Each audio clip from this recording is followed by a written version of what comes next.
जय श्री कृष्णा भक्तों, राधे राधे। आपका स्वागत है हमारे चैनल भक्ति कथा संग्रह में। आज हम आपके सामने प्रस्तुत करने जा रहे हैं अजा एकादशी व्रत कथा। समस्त पापों और कष्टों को नष्ट करके हर प्रकार की सुख समृद्धि प्रदान करता है। भाद्रपद मास के कृष्ण पक्ष की इस अजा एकादशी का व्रत आज भगवान विष्णु के उपेंद्र स्वरूप की पूजा आराधना की जाती है। व्रत और पूजा का विधान तो सभी एकादशियों का ही है और यह एकादशी भी इसका अपवाद नहीं। धर्मराज युधिष्ठिर ने विनयपूर्वक भगवान श्री कृष्ण से कहा, हे देवकी नंदन, अब आप मुझे भाद्रपद मास के कृष्ण पक्ष की एकादशी के बारे में बतलाइए। इसका क्या नाम है, विधान तथा महात्म्य, यह जानने की मेरी बड़ी प्रबल इच्छा है। भगवान श्री कृष्ण ने कहा, हे कुंती पुत्र, जन्म जन्मांतर के सभी प्रकार के समस्त पापों को नाश करने वाली इस एकादशी का नाम अजा एकादशी है। इसके व्रत को करने से मनुष्य सब पापों से मुक्त हो जाता है। जो मनुष्य इस दिन भगवान ऋषिकेश का पूजन करता है उसको अवश्य वैकुंठ की प्राप्ति होती है।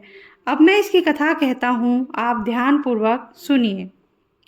सतयुग में सूर्यवंश में सत्यवादी हरिश्चंद्र नामक एक महान प्रतापी चक्रवर्ती सम्राट थे। एक बार उन्होंने अपना संपूर्ण राज्य राजर्षि विश्वामित्र को दान कर दिया और दक्षिणा चुकाने के लिए अपने पत्नी, पुत्र तथा स्वयं को दास के रूप में बेच दिया।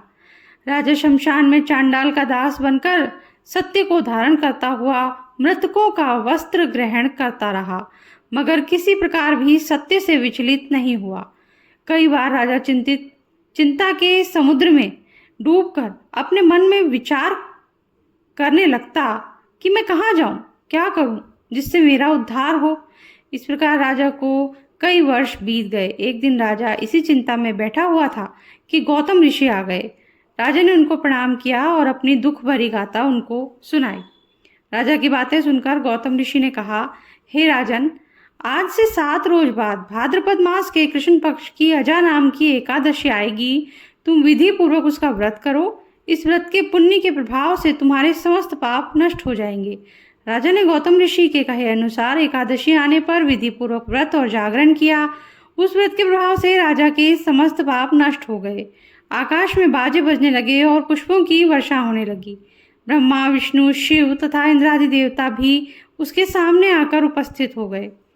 उसने अपने मृतक पुत्र को जीवित और अपनी स्त्री को वस्त्र तथा आभूषणों से युक्त देखा। उस व्रत के प्रभाव से राजा हरिश्चंद्र को पुनः राज्य मिला और अंत में सपरिवार स्वर्ग को गए।